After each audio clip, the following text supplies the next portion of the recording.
नमस्कार विद्यार्थी मित्रांनो, कशा आहात तुम्ही सर्वजण? बघा, आपण वन बाय वन सगळे व्हिडिओ कंप्लीट करत आहेत.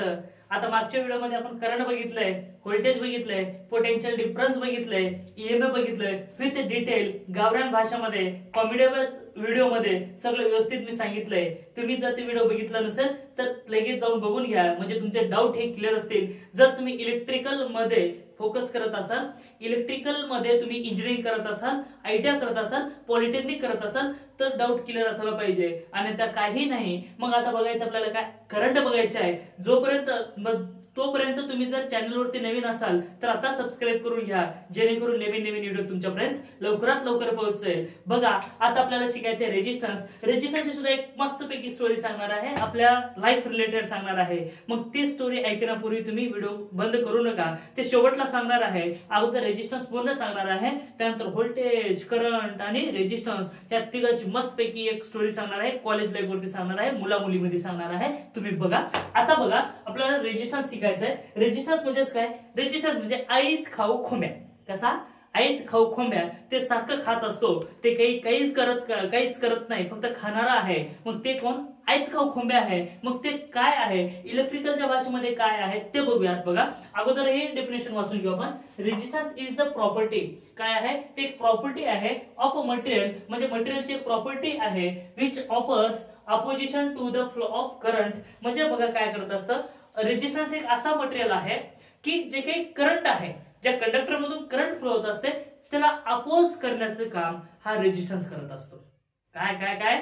जे काही करंट आहे, एखाद्या कंडक्टर मधून आपल्याला काय करायचं, करंट फ्लो करायचं आहे आणि त्या करंटला अपोजिशन करण्याचं काम किंवा त्याला अडवण्याचं काम हा रेजिस्टन्स केलं जात असतो. म्हणून याला म्हणायचं रेजिस्टन्स आणि ऐत खाऊ खोंब्या. मग रेजिस्टन्सला कशाने दाखवलं जात असतं? रेजिस्टन्स दाखवलं जात असतं आर या लेटरने. कशाने दाखवलं जात असतं? आर या लेटरने दाखवलं जात असतं. आणि याला मेजर केलं जात असतं कशामध्ये? ओहम मध्ये. म्हणजे याचा युनिट काय आहे? Unit of resistance. Unit of resistance फक्त आरईएस घ्या, म्हणजे रेजिस्टन्स इज ओहम. काय आहे? ओहम. म्हणजेच काय? ओम्स नुसार आलेला आहे रेजिस्टन्स. आणि त्याचा जो काही सिम्बॉल आहे तो असा आहे. रेजिस्टन्सचा सिम्बॉल कसा असा आहे, म्हणजे युनिट ऑफ रेजिस्टन्सला मेजर केलं जात असतं ओहम मध्ये, आणि अशा प्रकारे आहे. ठीक आहे. आणि बघा, आता नेक्स्ट काय आहे की जे काही एखादी करंट आहे त्या करंटला अपोज करण्याचं काम हे रेजिस्टन्स केलं जात असतं. मग हे कशावरती डिपेंड आहे? कशावरती डिपेंड आहे? आता काय काय आहे त्यामध्ये आणि कशावरती डिपेंड आहे ते बघा. काय आहे किंवा ते फॉर्म्युला काय आहे त्याचा, जर आपल्याकडे काय काय आहे त्यानुसार आपल्याला रेजिस्टन्स काढता येत असतो. R is proportional to the L by A. काय म्हटलं मी? आर इज प्रोपोर्शनल याला म्हणतात काय? प्रोपोर्शनल म्हणतात. L by A. एल म्हणजे काय? Length of conductor. म्हणजे त्या कंडक्टरची लेंथ काय आहे ते दाखवलं जात असतं. म्हणजे बघा, where L equal to length of conductor, length of conductor, आणि त्यानंतर ए इक्वल टू काय आहे? A cross section area of conductor. आता लेंथ म्हणजे काय, क्रॉस सेक्शन एरिया म्हणजे काय तुम्हाला माहिती नाही, मी सांगतो. कोणाला माहिती असेल, कोणाला माहिती नसेल, मी सांगतो. मी आहेच कशासाठी? सांगण्यासाठीच आहे ना. काय टेन्शन घ्यायला तुला? Cross section area of conductor. बघा, क्रॉस सेक्शन एरिया म्हणजे काय? समजा हा कंडक्टर आहे, हा काय आहे? कंडक्टर आहे. म्हणजे याची लांबी म्हणजे काय? हा इथून इथपर्यंत काय याची लांबी आहे, याला म्हणायचं लेंथ ऑफ कंडक्टर. आणि याची काही जाडी आहे, बरोबर? किती जाड आहे? हे जे पेन आहे, पेनची जाडी आहे. तसाच कंडक्टरची जी काही जाडी आहे ते म्हणजे काय? Cross section area of conductor. मग बघा, मग सर हे सांगितलं तुम्ही पण मला समजलं नाही काय आहे ते. बघा, जर तुम्हाला रेजिस्टन्स काढायचं असेल तर एल पण माहित पाहिजे आणि ए पण माहित पाहिजे. मग बघा, एल म्हणजेच काय आहे? Length of conductor. ए म्हणजेच काय? Area of cross sectional area of conductor. म्हणजे R is directly proportional to L. Sir, R is directly proportional to L म्हणजे काय? समजलं नाही. बघा, जसं तुमची कंडक्टरची लेंथ वाढली तसा रेजिस्टन्स वाढला. काय सांगितलं मी? जसं कंडक्टरची लेंथ वाढवता तुम्ही तसं काय होतंय? रेजिस्टन्स वाढतोय. आणि जसं लेंथ कमी करता तसं काय होतंय? रेजिस्टन्स सुद्धा काय होत असतो? कमी. मग त्यानंतर बघा, R is inversely proportional to the A. Sir, directly तर समजलं, पण आता इनव्हर्सली समजत नाही. मग इनव्हर्सली म्हणजे काय? मी आहे काय टेन्शन घेतोस तुम्ही? असताना काय टेन्शन घ्यायचं असते का? नाही, अजिबात नाही. बघ आता काय आहे, R is inversely proportional to inversely म्हणजेच काय, खाली, खाली मुंडकं वर पाय म्हणजेच काय, हे खाली आहे बघा. जर एरिया वाढला तर काय होत असतो, रेजिस्टन्स हा कमी होत असतो. म्हणजे डिवाइडची व्हॅल्यू जर मोठी असेल तर येणारी व्हॅल्यू छोटी असते की नाही. मग तसंच जर एरिया मोठा असेल तर रेजिस्टन्स कसा असणार आहे, छोटा. आणि जर एरिया छोटा असेल तर रेजिस्टन्स कसा असेल, मोठा. एरिया जर जास्त असेल तर रेजिस्टन्स कमी असतो. म्हणजे याची जाडी जर जास्त असेल तर काय होत असतो, रेजिस्टन्स कमी होत असतो. आणि याची जाडी जर कमी असेल तर रेजिस्टन्स वाढत असतो. सर कसं हो, आम्हाला समजलं नाही. बघा हा, काय करायचं तुला, आर, हा मग यासाठी काय करावं लागेल तुला, इक्वल टू काढण्यासाठी किंवा आर काढण्यासाठी ह्या आर ला म्हणजे डायरेक्टली प्रोपोर्शनलला त्याला तुम्हाला काय करावं लागेल, इज इक्वल टू मध्ये कन्वर्ट करावं लागेल. आणि त्या ठिकाणी कॉन्स्टंट घ्यावं लागेल. आणि कॉन्स्टंट कशावर घ्यायचं, मग ते आहे रो, LYA. मत रो मेरे दिल, काय आहे, मत रो. हे काय गाणं ऐकलं ना तुम्ही, हा तसं रो आहे. रो म्हणजेच काय, रेझिस्टिव्हिटी ऑफ कंडक्टर. रो म्हणजेच काय, रेझिस्टिव्हिटी ऑफ कंडक्टर. त्यावरती पण एक व्हिडिओ आहे, त्याची लिंक याच्यामध्ये नाही, त्याच्यावर बनवतो व्हिडिओ.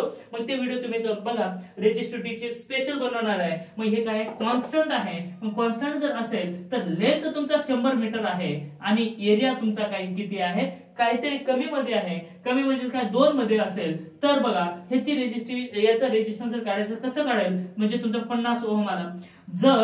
जर एरिया 2 चा 1 केला म्हणजे छोटा एरिया जर काढला, काय एरिया जर छोटा केला तर काय होईल ना, 100/1 जर केला म्हणजे एरिया मोठा असेल. म्हणजे तुम्हाला क्लिअर करून सांगणार आहे.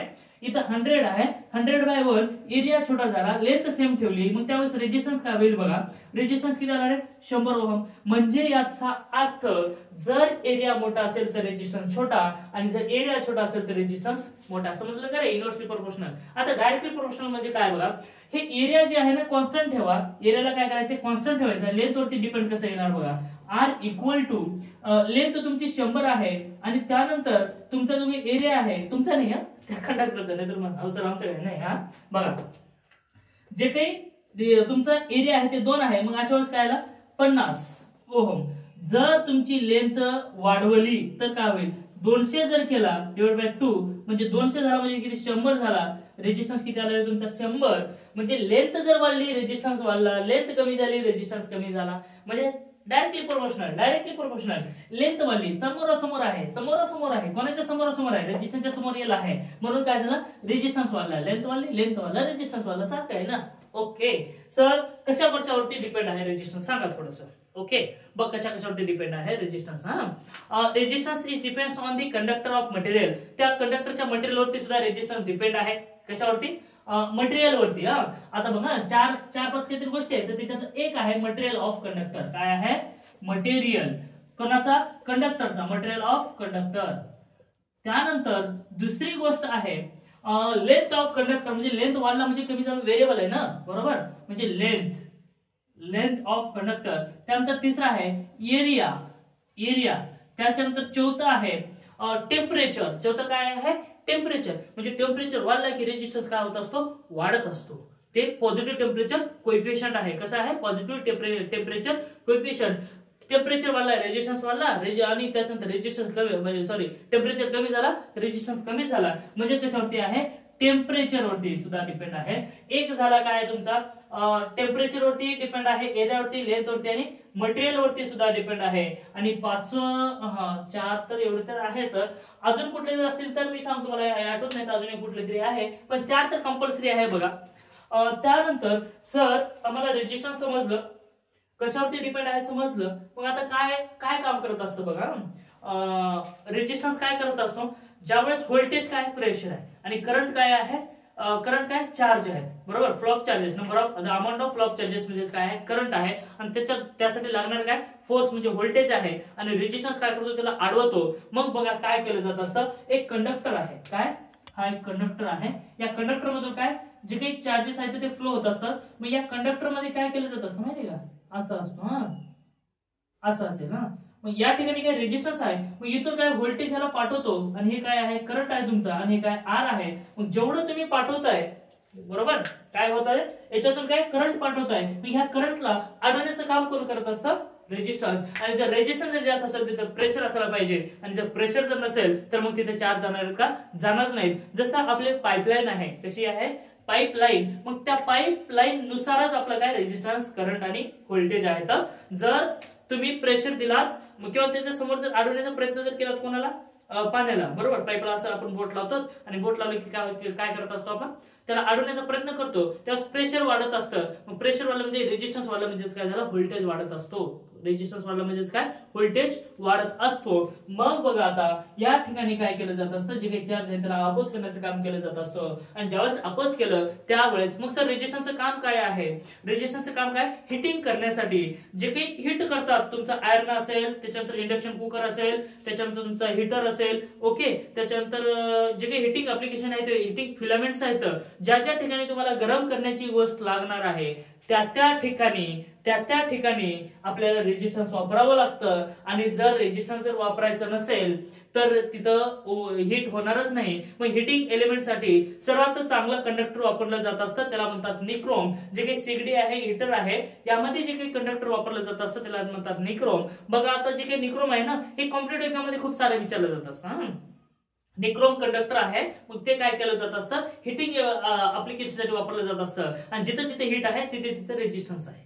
जर हिटिंग करायचं असेल तर रेजिस्टन्स येत असतो. मग अशा प्रकारे आहे, याला ओमने मेजर केलं जात असतं. मग जर ह्याचं जर हे काढायचं असेल तर आपल्याला काढता येत असतो. बघा, V equal to I into R formula माहिती आहे तुम्हाला, यानुसार ओम्स लॉ नुसार. तर R जर काढायचं असेल तर V बाय I काढता येत असतो. R जर काढायचं असेल तर काय, V बाय I, आणि त्याचं युनिट काय आहे, ओहम. म्हणजे त्याच्यामध्ये काय केलं जात असतं, मेजर केलं जात असतं. बघा अशा प्रकारे रेजिस्टन्स आहे. मग त्यानंतर आता यानंतरचा जो व्हिडिओ आहे, resistance, voltage and current, resistance, voltage and current याचं मस्तपैकी गावरान उदाहरण देणार आहे, आणि त्यामध्ये तुम्हाला मस्तपैकी स्टोरी करून सांगणार आहे, कॉलेज लाईफची आहे. तर व्हिडिओ थोडंच लॉंग होतोय म्हणून ते आता मी स्टार्टिंगला म्हटलं, पण ते लॉंग होतोय यामुळे हे इथंच थांबवतो, आणि पुढच्या व्हिडिओमध्ये मस्तपैकी एक स्टोरी सांगतो, आणि त्या स्टोरीमध्ये तुमचं सगळंच क्लिअर होऊन जाईल.